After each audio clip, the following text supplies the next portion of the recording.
찬양대 찬양 읽겠습니다.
네, 감사합니다. 힘있고 또 너무 감사한 찬양 감사드립니다. 우리 옆에 있는 분들에게 인사하도록 하겠습니다. 신실하신 하나님께서 성도님에게 역사하실 겁니다. 인사하겠습니다.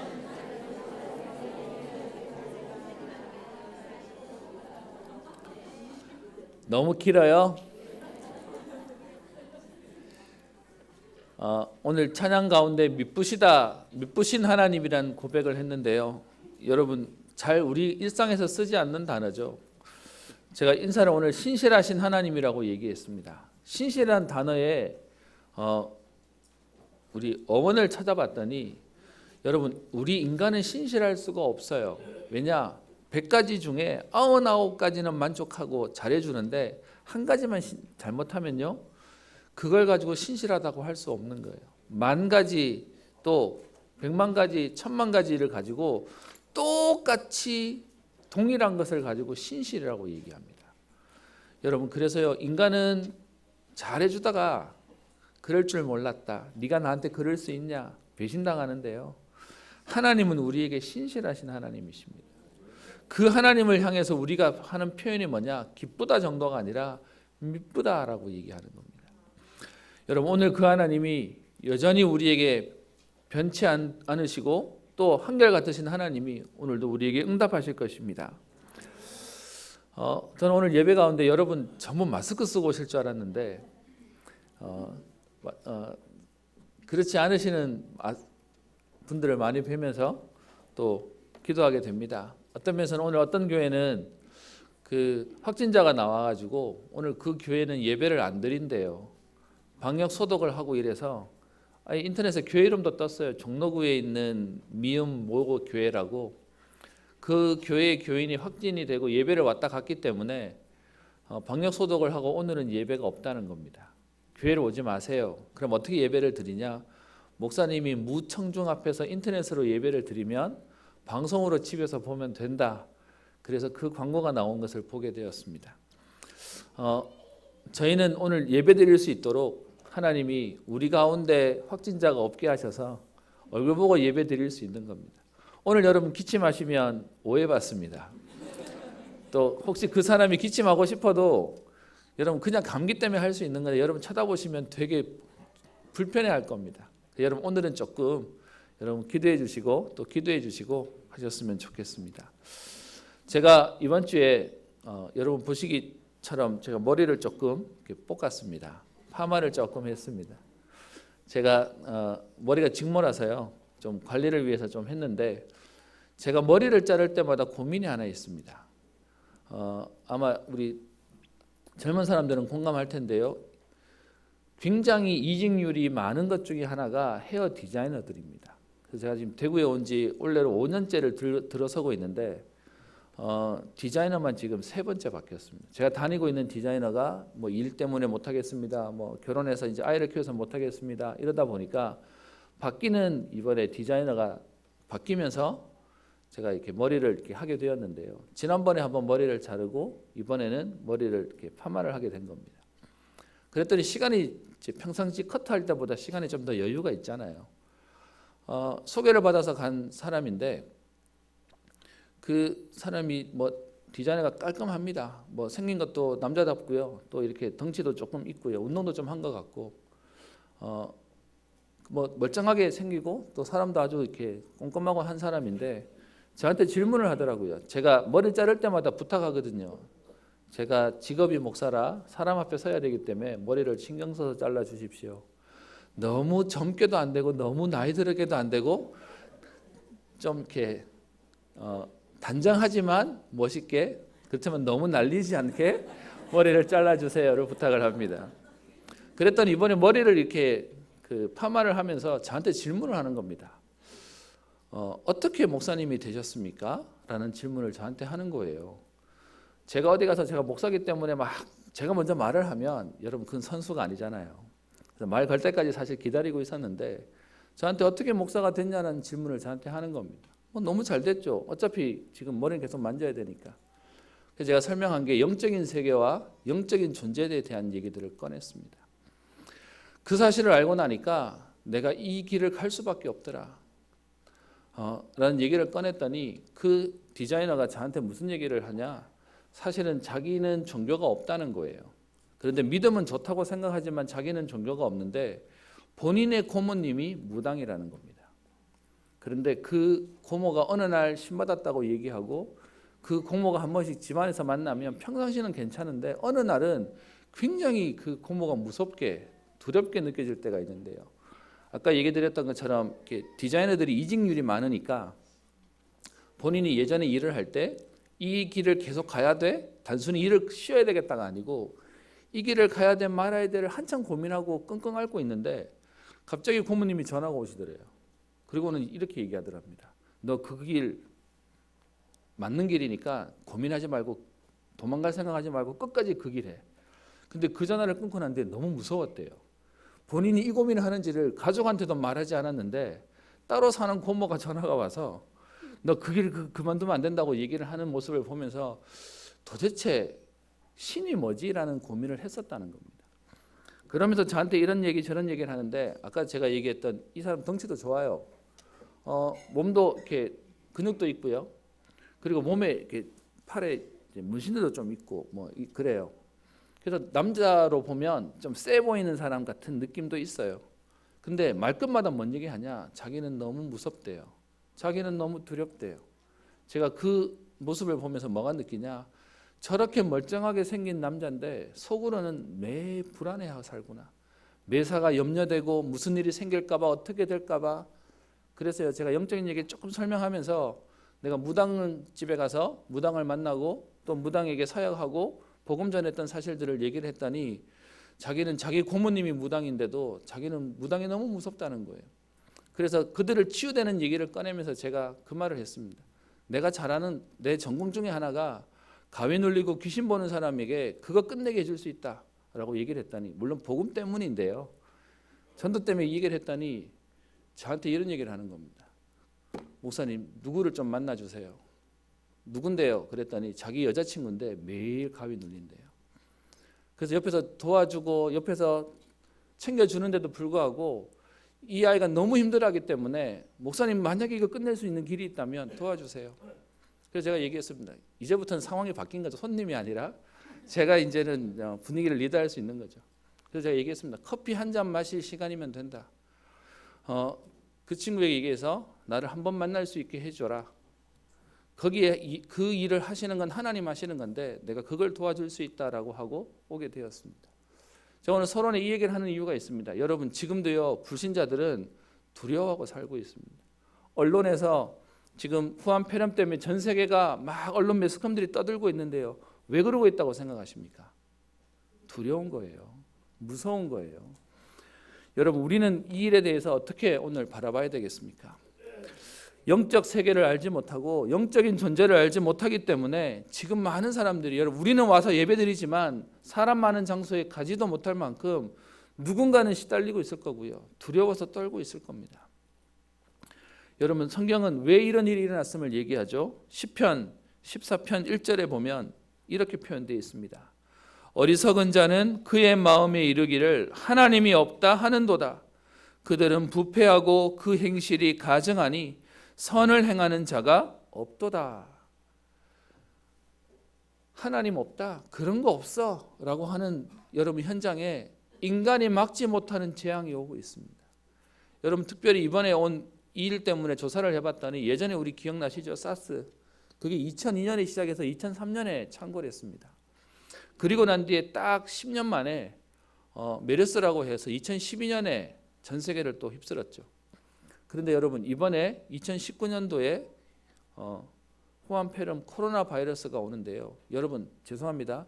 앞으로 또 안 올 것 같습니까? 또 올 겁니다. 그런데요 3번만 봐도요 주기가 짧아져요. 계속해서 오는 이 질병들의 재앙을 전 세계가 당황하고 있습니다. 사실은 아직도 치료약이 없다라고 얘기를 해요. 자료를 조사해 봤더니 그들을 격리해서 호흡을 시키고 이런저런 약물을 했지만 딱 이게 치료약이라고 하는 백신이 옛날 거도 나오지 않았고요. 지금 거도 사실은 모른다라고 얘기합니다. 그래서 성경은 얘기하기를 시편 14편 2절에 하나님께서 하늘에서 인생을 굽어 살피사 지각이 있어 하나님을 찾는 자가 있는가 보려 하신즉. 그래서요 우리 현장 속에 자꾸 일들과 사건이 생깁니다. 여러분 제가 페이퍼에 기록해드린 시편 14편 1절부터 5절의 내용과 시편 53편 1절과 5절에 있는 내용은 글자 토시 하나 안 바뀌고 똑같은 말을 쓰고 있습니다. 지금도 불신자들은 큰 소리칩니다. 과학이 발전하고 기술이 발전하면 유토피아가 올 것이다 라고 얘기하는데요. 인간은 정복하지 못한 질병들과 문제들이 훨씬 더 많이 생기고 있습니다. 여러분 이런 상황 가운데 오늘 우리는 예배 드렸는데요. 우리는 어떻게 해야 되겠습니까? 우리는 어떻게 오늘 시대를 살리는 응답 속에 있어야 되겠습니까? 지금 많은 사람들은 이거 안 당하려고 지금은 집에 있는 게 애국이라고 말하더라고요. 안 돌아다니고 사람들 안 만나면 된다고 얘기하는 불신자의 소극적인 삶의 방법을 떠나서 우리는요, 오늘 제목을 잡았습니다. 시대를 살리는 전도자입니다. 여러분, 이런 상황 속에 두려워하고 겁을 내고 어떤 면에서 무서워하는 자들을 어떻게 도와야 되겠습니까? 요한 1서에 얘기하고 있죠. 두려워하는 자, 무서워하는 자에게는 형벌이 따른다. 여러분, 왜 두려워합니까? 하나님 모르니까요. 불안한 마음에 사는 겁니다. 그래서 실제로 성경은 말세에 일어날 일들을 성경 여러 군데서 얘기하고 있는데요. 오늘은 여러분과 로마서 1장에 있는 부분을 잠깐 한번 봤으면 좋겠습니다. 벌써 2000년 전에 이 로마서를 쓰면서 기록했던 내용인데요. 하나님 떠난 현장의 모습들을 얘기합니다. 1장 18절에 이렇게 표현합니다. 하나님의 진노가 불의로 진리를 막는 모든 사람들의 경건하지 않음과 불의에 대해서 하늘로서 이렇게 나타내 보이신다는 겁니다. 19절, 이는 하나님을 알만한 것이 그들 속에 보임이라. 하나님께서 이를 그들에게 보이셨느니라. 여러분 아시죠? 진짜로 과학을 연구하는 사람, 사람의 몸을 공부하는 사람은요, 이건 신이 만들었다라고 말할 수밖에 없음을 인정한다고 얘기합니다. 생명의 신비가 여러분, 의사가 사람을 살리는 게 아니에요. 의사는 그냥 잘못된 거 찢고 자르고 제거하고, 그런데 그것이 살이 붙고 거기서 새살이 돋고 세포가 생기고 그러면서 치유되는 겁니다. 그래서 의사가 하는 말이 있습니다. 우리가 할 건 다 했고 이제는 경과를 지켜봅시다. 그게 의사가 하는 말이죠. 의사가 살리는 게 아니에요. 의술을 할 뿐이지 정말로 살리는 힘은, 생명의 역사는 다른 데 있는 겁니다. 그런데 그 하나님을 알만한 것들을 세상에 줬는데요. 여러분, 날짜가 지나가고 계절이 오고 어떤 면에서는 기후가 생기고 하는 이 모든 것들을 사람이 만들지 않는데 되지 않습니까? 우리의 몸은 여러분 60, 70 쓰면 온몸이 다 고장나서 사실은 수술하거나 어디서 고치지 않으면, 도움 받지 않으면 불편할 만큼 힘들어지는 게 우리 몸인데요. 역사 이래로 지금 세계는 계속 흘러가고 있습니다.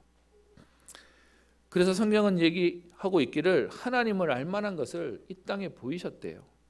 그런데 20절, 그래서 하나님은 어떻게 해요? 그들로 핑계하지 못하도록 하셨다라고 얘기하고 있습니다. 거부하고 있는 것이죠. 그러면서 21절에 하나님을 떠난 인간들의 모습을 설명하고 있는데요. 그들의 생각이 허망하여지고 그들의 미련한 마음이 어두워졌다라고 얘기하면서요. 하나님 없이도 똑똑하고 지혜롭다고 얘기하지만 실제로는 22절 어리석게 되어서, 그러면서 하나님 떠난 인간의 모습을 23절 24절에 설명합니다. 썩어지지 아니하는 하나님의 영광을 썩어질 사람과 새와 짐승과 기어다니는 동물과 우상으로 바꾸었다. 인간은 하나님과 함께 살도록, 하나님 바라보고 살도록 만들었는데요. 우리가 계속 어떻게 해요? 하나님 만들어 놓은 피조물 쳐다보면서 거기에 마음을 두고 그거 반려견으로 키워가면서 그냥 거기다가 마음을 두면서 살아가도록 지금요 무너져 버렸다고 얘기합니다. 그래서 거기에 대한 인간의 모습을 뒤에 설명하죠. 24절, 하나님께서 그들을 어떻게 했다고요? 내버려 두셨다는 거예요. 너무 많은 불신자가 너무 쉽게 얘기해요. 하나님 살아계신데 왜 이런 일이 생기냐라고 말합니다. 여러분, 하나님의 방법이 진노도 있지만 하나님의 방법이 뭐도 있냐? 그냥 방치하는 거예요. 오늘 그래서 24절에 설명하죠. 하나님께서 그들을 마음의 정욕대로 더러움에 내버려 두사, 그냥 방치되어서 망가지는 겁니다. 그들의 몸을 서로 욕되게 했고요. 뒤에 25절에 그래서 한마디로 설명합니다. 하나님이 조물주시고, 그리고 우리 인간을 위해서 이 땅에 피조물로 세상을 만들어놨는데 인간이 조물주 하나님을 바라보는 게 아니고요, 피조물을 바라보면서 그것을 경배하고 그것을 우상으로 삼고 섬기고 있는, 그렇게 지금 무너졌음을 얘기합니다. 그리고 26절 27절에는 하나님이 우리에게 주신 하나님의 계획과 법칙이 있는데 순리대로 쓰지 않고요, 영리대로 써버리는 일들이 생겼습니다. 그래서 어떻게 해요? 남자가 남자로, 여자가 여자를 향해서 지금 음력이 불일 듯하는 시대가 되어버렸습니다. 강단에서 말하기 참 조심스럽지만 우리 나라가 발전하는 걸 우리 어르신들 다 보시면서 여기까지 오셨을 겁니다. 저도 일찍 서울 학교를 다니면서 버스 터미널에도 많이 다녔고요. 또 다닌다고 공공 화장실에도 많이 다녔습니다. 여러분 기억나십니까? 요즘은 참 많이 깨끗해졌어요. 근데 예전에는 공용 화장실에 가면 담배째부터 뭐 침 뱉어 놓은 거에 별의별 낙서들 다 많았습니다. 여러분 제가 우리 랩런트한테 그 얘기 하는데요. 제가 공중 화장실에 가면 거기에 있는 그 지저분한 것 중에 대부분의 그림들이 뭐였냐 하면 남자 화장실, 전 여자 화장실 못 가봤으니까요. 남자 화장실에 가면 여성 성기들이 그려져 있고 거기에 음란한 것들이 그려져 있었습니다. 여러분 요즘은 시대가 완전 변했어요. 어떻게 되야 되는지 아십니까? 남자가 남자를 찾아요. 제가 여자 화장실을 가지 않았기 때문에 제가 여자 화장실도 비슷할 거라고 생각합니다. 지금의 시대가 오늘 성경이 말하고 있는 2000년 전에 이미 예언하고 있던 순리가 다 깨져 버리고요. 영리가 되어버리는 시대가 되어버렸습니다. 그래서요 거기에 대한 결과로 오늘 어떻게 얘기합니까? 28절 그들이 마음에 하나님 두기를 싫어하며 하나님께서 그들을 그 상실한 마음대로 내버려 두사 합당하지 못한 일을 하게 하셨다. 그래서 나오는 결과 현상들을 얘기합니다. 29절 불의, 추악, 탐욕, 악의, 시기, 살인, 분쟁, 사기, 악독, 수근수근, 비방, 그리고 미워하고 능욕하고 교만하고 자랑하고 악을 도모하고 부모를 거역하고 31절 우매하고 배약하고 무정하고 무자비한 자가 되어가는 현장의 모습이 되어버렸습니다. 그래서 여러분 지금 전 세계에 지금 떠들고 있는 건 이건 중국의 문제가 아닙니다. 하나님 떠난 인간의 문제입니다. 특별히 제가 강단에서 몇 번 설명드렸는데요. 중국이 지투로 굉장히 부상했지만 사실 그 나라가 공산당이라는 이름으로 교회를 탄압하고 복음을 탄압하고 교회를 무너뜨리고 십자가를 무너뜨리기 불과 얼마 전의 일들이었습니다. 근데 여러분 하나님이 그렇게 가만 계시지 않는 것이죠. 오늘 저와 여러분들은 이 현상을 보면서 우리는 정말로 시대를 놓고 현장을 놓고 기도해야 되겠습니다. 피하는 정도만이 아니라 빨리 이게 지나갔으면 좋겠다가 아니라 이 시대를 놓고 살리는 자로 전도자로 하나님 우리를 부르셨기에 오늘 하나님 앞에 이유를 찾고 기도할 힘을 얻는 시간 되기를 소원합니다. 그리고 오늘 성경은 31절에 그렇게 결과만 얘기하지 않고요. 32절 보십시다. 그들이 이 같은 일을 행하는 자는 사형에 해당한다고 하나님께서 정하심을 알고도 그래서 여러분 잘못한 사람 본인들 다 알아요. 내가 잘못했고 죽을 죄가 졌다는 것도 다 알아요. 그런데 그것을 알고도 자기들만 행할 뿐 아니라 또한 그런 일을 행하는 자들을 옳다 하느니라. 여러분 32절에 있는 내용대로 얘기하면 다수결이 항상 옳지 않아요. 지금 어떻게 해요? 틀렸는데도 불구하고 다수결로 이거는 문제 안 되는 거야. 이거는 문제 아닌 거야라 해버리니까 지금은요 문제 안 되는 시대가 되어버렸어요. 사실은 잘못된 거 다 알고 있음에도 불구하고요. 그런 여러분 현장 가운데 우리는 오늘 하나님 앞에서 어떤 말씀을 붙잡고 어떻게 우리 인생을 살아야 되겠습니까? 여러분 이 성경의 예언대로 오늘날 우리의 어려움을 당하고요. 또 우리가 오늘 여러분과 함께 보는 창세기 14장에 보면 아브라함이 문제를 만났는데 이 상황 가운데 인도받는 내용들이 나와져 있습니다. 우리 창세기로 돌아오겠습니다. 창세기 14장입니다. 지난주에 우리 아브라함이 단을 회복하고 거기서 기도의 단, 믿음의 단, 전도와 선교의 단을 회복하는 내용을 보았습니다. 한쪽에서는 문제가 터지는데 다른 한쪽에서는 기도하는 사람이 있어요. 그런 중에 오늘 14장에 보면 오늘날 시대와 똑같이 이때도 계속 문제는 터지는 겁니다. 어떤 문제가 있습니까? 14장 1절을 보세요. 당시의 신할 왕 아브라벨과 엘라살 왕 아리옥과 엘람 왕 그돌라오멜과 고임 왕 디달이 발음하기도 어렵습니다. 지금 뭔 얘기가 나오냐? 그 나라의 그 시대에 이미 강대국들이 있었어요. 1절에 있는 네 나라가 연합되는 동맹국이고요.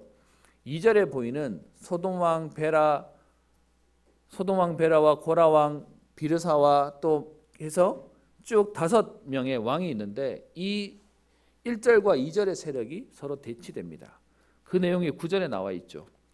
엘람 왕 그돌라오멜과 고임 왕 디달과 신할 왕 아브라벨과 엘라살 왕 아리옥, 이 네 왕이 1절에서 말하고 있는 왕이거든요.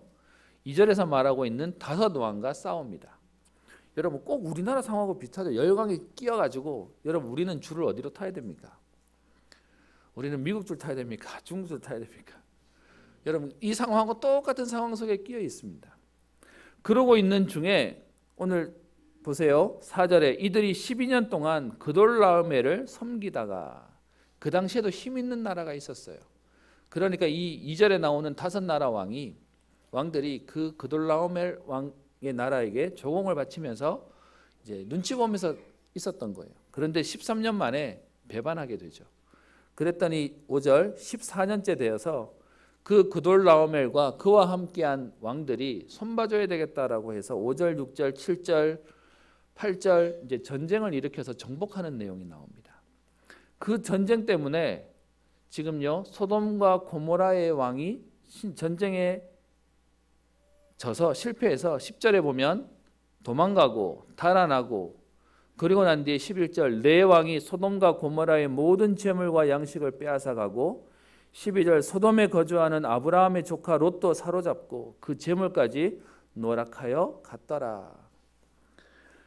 지난주에 우리 말씀을 통해서 봤습니다. 아브라함이 하나님 앞에 단을 쌓으면서 내가 현실 쫓아가지 않고 하나님 바라보겠다. 그래서 현실 쫓아간 롯이 어디를 땅을 차지합니까? 소돔과 고모라 소알 땅을 차지합니다. 창세기 13장 10절에 보면 그 소알 땅을 성경은 뭐라고 표현하냐 하면 여호와께서 소돔과 고모라를 멸하시기 전이었으므로 여호와의 동산 같고 애굽 땅과 같았더라. 좋은 땅을 선택했어요. 근데 여러분 좋은 땅을 선택하면 뭐합니까? 그 나라가 전쟁이 일어나서 본인과 상관없이 전쟁을 치렀는데 전쟁에서 져버리니까 포로로 잡혀가는 일이 생겨버렸어요. 여러분 우리가 아무리 준비한다고 해도요 전 세계가 지금 전염병이 도니까 많은 사람들이 불편하고 어려움을 겪는 일들이 생겨버립니다. 우리와 상관없이 현실 속에 계속 문제들이 일어나는 겁니다. 성경은 이것을 가지고 운명이라고 얘기하고 재앙이라고 얘기하죠. 그래서 오늘 12절에 소돔과 고모라에 거주하는 모든 사람이 잡혀갈 뿐만 아니라 아브라함의 조카 롯도 잡혀가는 겁니다. 그리고 재물까지 다 빼앗기는 일들이 생기는 거예요. 여러분 이런 상황에 왕들이 전쟁에서 져버려서 이기지 못했는데요. 오늘 상황 속에 무슨 내용이 나옵니까? 13절 그 중에 도망한 사람이 와서 아브라함에게 이 상황을 알렸더니 아브라함이 자기와 동맹한 사람들을 데리고 14절 318명 집에서 길리고 훈련된 사람들을 데리고 단까지 쫓아갔다라고 되어 있습니다. 여러분 여기서 나오는 단은 앞으로 성경 볼 때 자주 나오기 때문에 여러분 좀 기억하시면 되는데요. 성경에 자주 기록되어지는 것 중에 브엘세바에서부터 단까지라고 하는 기록이 제법 나옵니다.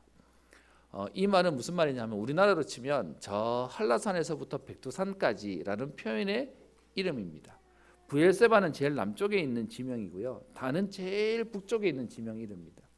지금 이 네 왕이 저 위쪽에 있던 왕인데 5 왕이 전쟁을 벌여서 못 이겼는데요. 아브라함이 집에서 길리운 사람 데리고 가서 그 네 왕을 파하고 거기에 빼앗겼던 사람들을 데리고 오늘 16절에 얘기합니다. 그들을 쳐부수고 모든 빼앗겼던 재물과 자기의 조카 롯과 그의 재물과 또 부녀와 친척들을 다 찾아왔더라. 여러분 이게 가능하다고 생각하십니까? 오늘 성경에요. 아브라함이 기도하는 사람인데 그 나라의 왕이 하지 못하고 그 나라의 경제인과 그 나라의 군인이 하지 못했던 일을 하게 만드십니다. 여러분 뭐 때문에요? 복음 가지고 있는 사람 때문에 하나님 하시는 겁니다. 제가 오늘 렘넌트랑 예배드리면서 그런 얘기했습니다. 지금 이 호흡기 증후군, 우리 호흡기 질병들이 생기는데 여러분 이거 지나가고 나면 앞으로는 안 올 것 같습니까? 저는 또 올 것 같은데요. 주기는 더 빨라질 것 같은데요. 여러분 의사가 막을 수 없어요. 이 일어나는 일을 사실은요 다른 사람은 알지 못하는 거예요. 영적인 문제이기 때문에 영적인 것에 대한 진짜 응답을 누려야 되는 겁니다. 저는 말씀을 순서대로 보고 있는데요. 하필이면 지난주에 막 시끄러지는 내용을 들으면서 오늘 본문에 있는 아브라함이 꼭 우리의 현실인 것 같다. 지금 많은 사람들이 어려움을 당하고 문제를 당하고 있어요. 우리의 생각 가운데 아브라함 같은 상황인데 여러분이 만약에 지금 아브라함이라고 치겠습니다. 여러분의 조카가 전쟁 때문에 휘말려가 잡혀갔어요. 여러분 같으면 내가 가서 데려오리라 라고 생각하시겠습니까? 어쩔 수 없지. 안타깝지만 내가 힘이 없네. 기도나 해야 되겠다. 여러분 그럴 수 있지 않겠습니까? 왜냐하면 상황상 아브라함이 해결할 수 있는 문제가 아닌 것처럼 보여요. 근데 여러분 그 상황 속에 아브라함은 뭐 하죠? 하나님의 앞에 단을 쌓던 아브라함이 지금 그 자기의 가신들을 데리고 가서 빼앗겼던 가족들을 데리고 옵니다. 여러분 하나님이 오늘 우리에게 꼭 제게 주시는 말씀, 우리에게 주시는 말씀으로 들리더라고요. 모든 빼앗겼던 재물과 자기의 조카와 그의 재물과 또 부녀와 친척들을 다 찾아왔더라. 여러분 지금도 현장에 너무 많은 우리의 가족들과 우리의 후대들을 빼앗기고 있습니다. 불신자들처럼 두려워하고 염려하고 있고 믿다가 낙심해서 무너져 있는 사람들을 보고요. 우리의 생각에는 우리가 할 일이 아니지, 어떻게 우리가 할 수 없지라고 생각할 수 있을 텐데 기도하는 아브라함에게 오늘 하나님은 그 일을 하는 주역으로 세우시고 역사를 이루게 하셨습니다. 오늘 우리에게 하나님 이 본문을 보게 하셨다면 아브라함처럼 하나님이 시대를 살리는 일을 기도하는 전도자들에게 맡기실 겁니다. 그러면요, 어떤 일들을 우리가 해야 되겠습니까? 아브라함은 어떤 전도자의 응답을 누렸습니까? 지난주에 말씀을 나눴던 부분을 연결하겠습니다. 아브라함은요, 단을 쌓았어요. 아브라함이 할 일이 뭐냐? 현실을 쫓아가는 것이 아니라 하나님 앞에 하나님 바라보는 은혜와 응답을 누렸다는 겁니다. 거기서 기도의 은혜를 누리고 또 믿음과 전도와 선교의 축복들을 누렸습니다. 제가 예전에 한참 우리 그 북한 사역들 이루어질 때 지금 제목이 기억이 안 나는데요. 북한 영화 그 북한에 있는 그 신앙인들의 그 일대기를 그린 영화를 제가 본 적이 있습니다. 근데 그 영화의 제일 마지막 장면이 제가 잊을 수가 없어요. 거기서 너무 예수 믿는데 힘들어지고 핍박당하고 그래서 잡혀서 이제 죽게 되니까 이제 탈북하려고 준비를 다 해놨어요. 그래서 이제 브로커가 와가지고 데려가려고 저녁에 나가려고 하는데 그중에 나이 많은 장로님처럼 보이는 한 분이 다 나가려고 짐 싸는데 그 한 분이 일어나더니 나는 오늘 여기를 떠나지 않겠습니다. 아니 준비 다 됐고 이제 지금 나가기만 하면 되는데 혹시 아마 보신 분들도 계실 겁니다. 근데 그때 그 분이 뭐라고 고백하냐? 내가 여기를 나가야 된다고 생각했는데 하나님 앞에 내가 응답받기를 내가 여기서 기도하기로 마음먹었다. 내가 여기서 하나님 때문에 여기에 남기로 마음먹었다. 너네들은 가라. 그러면서 가는 영화였어요. 저는 충격이었어요. 왜냐하면 우리가 생각하는 영화의 결론은 빠져나와가지고 잘 되더라 얘기로 끝나야지 그게 스토리잖아요. 근데 모든 나갈 준비를 다 했는데 이런 못 당한 게 아니라 안 나가요. 뭐 때문에요? 진짜 복음 앞에 있으니까요. 여러분 아브라함이 지금 단을 쌓았다는 건 할 게 없기 때문에 할 수 있는 힘이 없었기 때문이 아니라 아브라함이 할 수 있는 최고의 것을 하나님께 드린 거예요. 그게 기도하는, 그게 믿음으로 서는 단을 쌓았던 겁니다. 여러분 우리가 진짜 복음 앞에 오늘 선다면 하나님은 세상에 줄 수 없는 다른 은혜들을 주실 겁니다. 저는 아까 처음 시작할 때 얘기했던 제 머리를 만져주는 그 디자이너를 보면서요, 소개받아서 가서 만나게 되었고 또 머리 만지는 걸 보니까 뭐 저는 아마 그 디자이너가 그만두지 않는 이상은 계속 하게 될 것 같습니다. 근데 이번 주에 저한테 왜 목사님이 되셨습니까? 라고 하면서 질문하는 내용을 들으면서 하나님이 이 사람을 만나게 하신 이유가 이건 것 같다. 그러면서 진짜 기도하면서 제가 도우려고 생각하고 있습니다. 여러분 지금도 너무 많은 사람들이 하나님을 만나고 싶은데 만날 줄을 모르고요. 어떻게 만날 줄을 몰라서 지금 기다리고 있습니다. 이번 주에도 한 청년을 만났습니다. 그 청년이 제게 얘기하더라고요. 하나님은 있는 것 같은데 하나님이 나와 함께 하시고 나를 인도하신다는 것을 체험해 보지 못했습니다. 그걸 알고 싶습니다. 그걸 맛보고 싶습니다. 여러분 그러고 있어요. 지금도 도와줄 현장의 사람들이 너무 많이 있습니다. 조카 롯이 하나님 앞에 서지 않고 현실을 쫓아가요. 근데 여러분 그렇게 쫓아가면 잘 될 줄 알았는데 나라가 휘청이면서 어려움을 당하게 됩니다. 여러분 이렇게 기도했던 아브라함이 현장에 세상 사람이 알지 못하는 다른 응답과 힘을 누리게 되고요. 그 응답 가운데 모든 빼앗겼던 것을 가지고 돌아오는 내용이 17절부터 우리 오늘 읽었던 본문 속에 나오죠. 그렇게 돌아왔더니 도망갔던 소돔 왕이 나와서 그를 영접하고 18절에 살렘 왕 멜기세덱이 와서 지금 아브라함을 축복하는 내용이 나옵니다. 18절 뒤에 보면요. 그는 지극히 높으신 하나님의 제사장이었더라. 그가 아브라함에게 축복하면서 아브라함에게 복을 주시옵소서. 그러면서 너희 대적을 내 손에 붙이신 지극히 높으신 하나님을 찬송하자라고 말합니다. 아브라함이 지금 승리해서 돌아오는데 그 아브라함에게 하는 메시지가 뭐죠? 많은 사람들은 아브라함을 박수 쳐주고 아브라함을 띄웠을 텐데 하나님이 이렇게 하셨다라고 고백합니다. 그런데 그 멜기세덱의 고백을 들은 아브라함이 뭐하죠? 20절에 그 얻은 것에서 10분의 1을 멜기세덱에게 주었더라. 여러분 이 말의 의미가 뭡니까? 아브라함이 하나님이 하셨다는 것을 알고 있었던 거예요. 내가 한 게 아니라 하나님이 하셨구나를 알고 있었고 그 말에 감사하고 동의했기 때문에 뭐하죠? 헌금도 해요. 헌금했다가 중요한 게 아니라 아브라함의 중심 가운데 하나님과 함께하는 은혜와 비밀이 있었다는 겁니다. 응답을 놓고도 흥분하지 않았어요. 문제를 만나도 낙심하지 않을 수 있는 비밀이 그 속에 있었다는 겁니다. 그러고 난 뒤에 21절에 소돔 왕이 아브라함에게 얘기합니다. 사람은 내게 보내고 물품은 네가 가져라. 왕인데 나름 지금 본인 체면이 좀 있었나 봐요. 자기는 다 빼앗기고 도망갔다가 아브라함이 지금 다 걷어서 오니까 그럼 백성은 내게 보내고 그리고 재물은 네가 가져. 어떤 면에서 왕으로 할 수 있는 최고의 호의를 보낸 것이죠. 그런데 그때 아브라함이 22절 23절 고백하는 내용이 아브라함의 중심입니다. 뭐라고 고백합니까? 천지의 주제이시오 지극히 높으신 하나님 여호와께 내가 손을 들어 맹세하노니 23절 내가 아브라함으로 치부하게 하였다 할까 하여 네게 속한 것은 하나도 내가 취하지 않겠다. 여러분 아브라함의 마음속에 지금요 내가 했다가 아니었어요.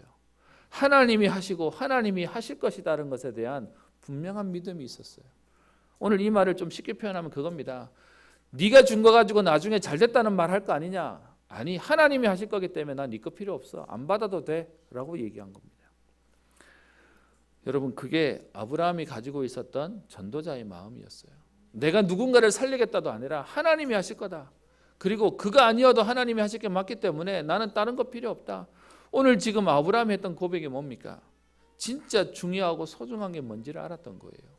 가치 없는 그런 물질적인 것 때문에 마음이 뺏기지 않았다는 겁니다. 그거 없어도 하나님 은혜로 충분한 거야. 그가 아니어도 하나님이 하실 거기 때문에 완전한 거야.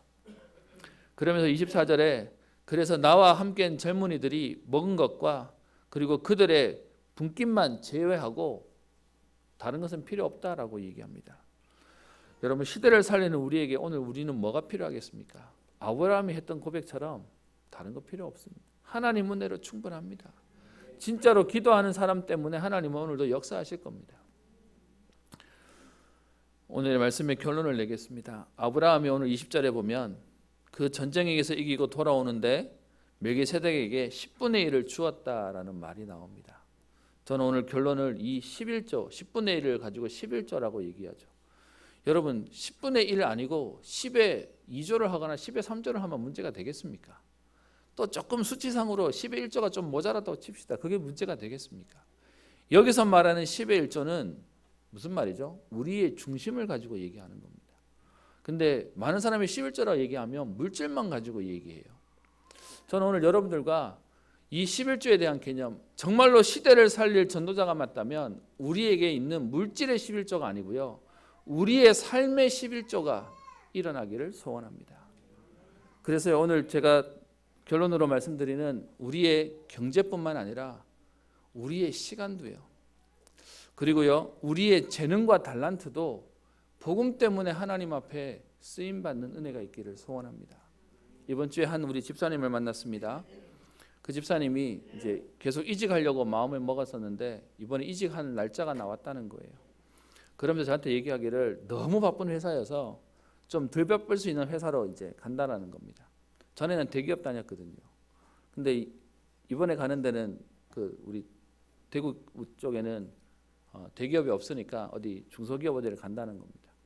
그래서 제가 마음에 여러분 대기업 다니는 사람이 하루아침에 중소기업 간다 안 쉬울 겁니다.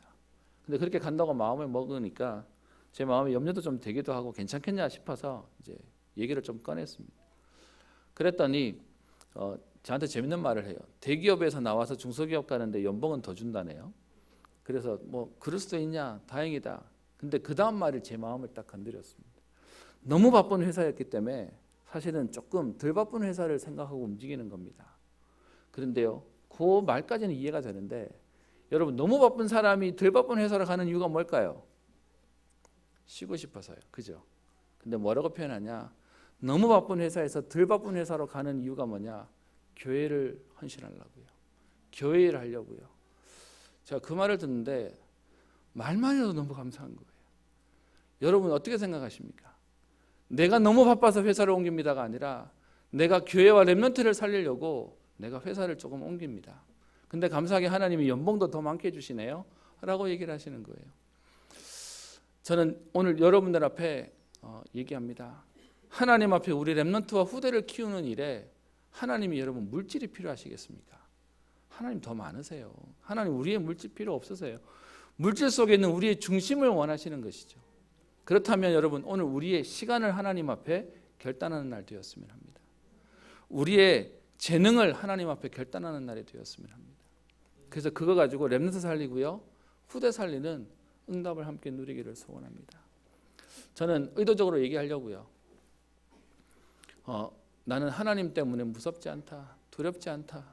왜요? 다 무서워하고 있을 거니까요. 그래서 오늘 제목을 시대를 살리는 전도자라고 붙잡았습니다. 아마 어떤 사람은 그럴 수 있겠죠. 혼자만의 착각일 수도 있다. 아니면 그냥 혼자 자기만의 세계에 있을 수도 있다고 할 겁니다. 근데 여러분 다르게 얘기하겠습니다. 적어도 꿈을 꾸는 저는 행복합니다.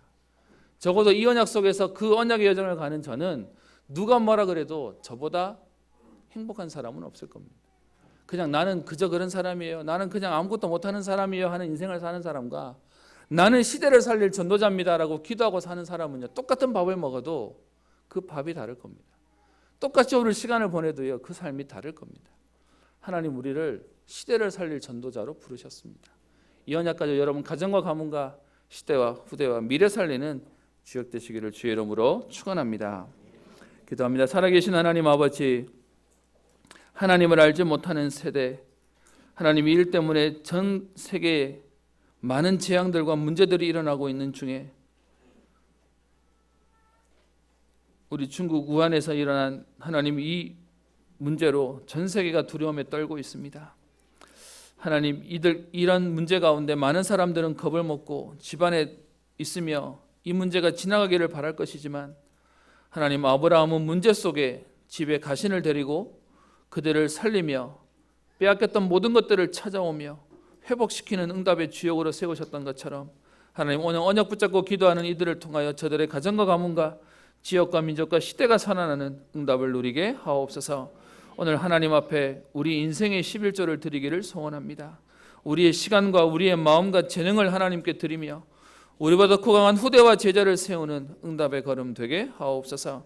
하나님 이 일 때문에 저들에게 아프지도 않게 하시며 저들의 건강도 하나님 저들의 가정과 경제도 후대도 축복하여 주사 세상이 감당치 못하는 믿음의 일꾼들이 일어나게 하옵소서.